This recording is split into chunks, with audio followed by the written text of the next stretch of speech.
U.S. stocks are poised to post their biggest weekly gain in a month. But whether the market is up or down, investors can make money by picking the right stocks. Joining us now, a seasoned stock picker who hunts for long-term value. Scott Black is the president of Delphi Management, which has about $900 million in assets. And, some of the stocks that you've given us recently have been great successes. Varian Semiconductor, for example, you recommended it back in August, up 67% since then. True Religion, who knew you were a fashion guru?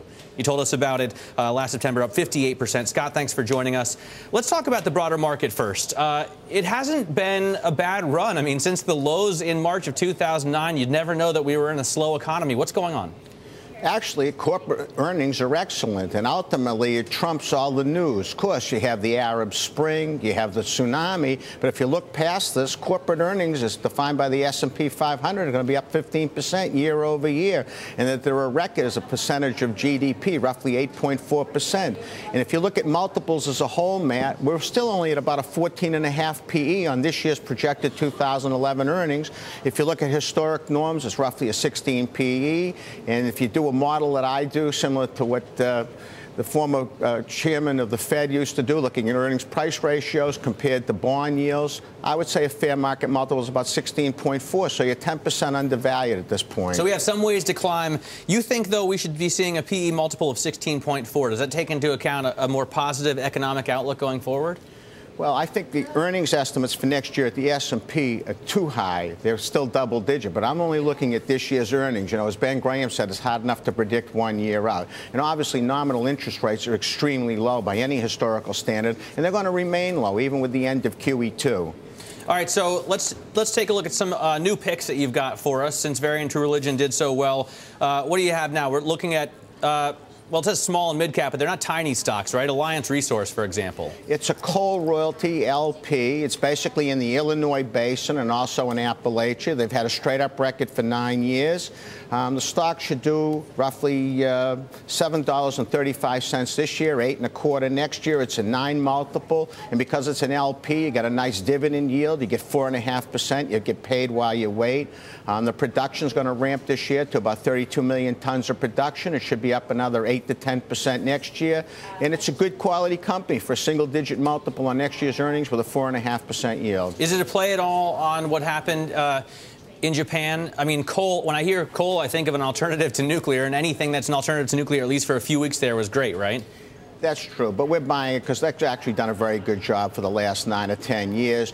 100% of their production is sold out this year. About 80% is sold out next year under long-term contracts to utilities. Even on a BTU equivalent, you probably know the coal is much cheaper than natural gas and far cheaper, obviously, than oil. Cheaper than natural gas, and that says a lot right now because we have so much of that. What about the commodities rise? I mean, do you see commodities across the board continuing to fly? Yes, I like energy, although a lot of the stocks are extended, but I think we're going to do about 87.5 million barrels a day of demand worldwide, fueled mostly by emerging markets in China. I think there'll be another 1.5 million barrels of production increase to 89 million, and I wouldn't be hopeful that the price of oil is going to drop below $100 in any short-term interval. So it'll stay there. Let's talk about Synnex. It's a distributor of electronics, and I wonder about input costs when I think about these kind of companies. Well, it's not so much. It's a pass-through, and what they do is not logic and memory. It's strictly on the IT computer peripheral service side. I mean, it's a big company in that they're going to do over $10 billion in revenue, and the stock is selling at roughly 9 times this year's earnings, 8 times next year's earnings. It's very cheap. It's 1.2 times book. What hit the stock a little bit is they bought a division called Infotech, which is roughly $300 million in revenue. It's small, but they had obviously a dislocation from the tsunami. Because it's a Japanese company. Exactly. It's their own distributor in Japan. And so, you know, it's small relative to the whole, but it gives you an opportunity. The stock has pulled back from the high 30s into the low 30s. And there aren't that many companies in tech land where next year the revenue should still be up 7 or 8%, selling at 1.2 times book and an 8 PE. All right. Let's talk about Helen of Troy, the last pick that you brought to us. Consumer products company. What do they make?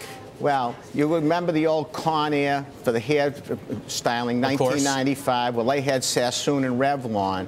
That's a terrible business. Then they bought OXO, which was household products. Then they bought from Procter & Gamble's old products, Sure underarm deodorant and Pert shampoo. And they just bought another company in Massachusetts. And the company's growing by acquisition, about 6-7% organic growth, about an 8 PE, clean balance sheet. I mean, consumer sector is not as good as a whole, but this one has got good top-line growth through acquisition.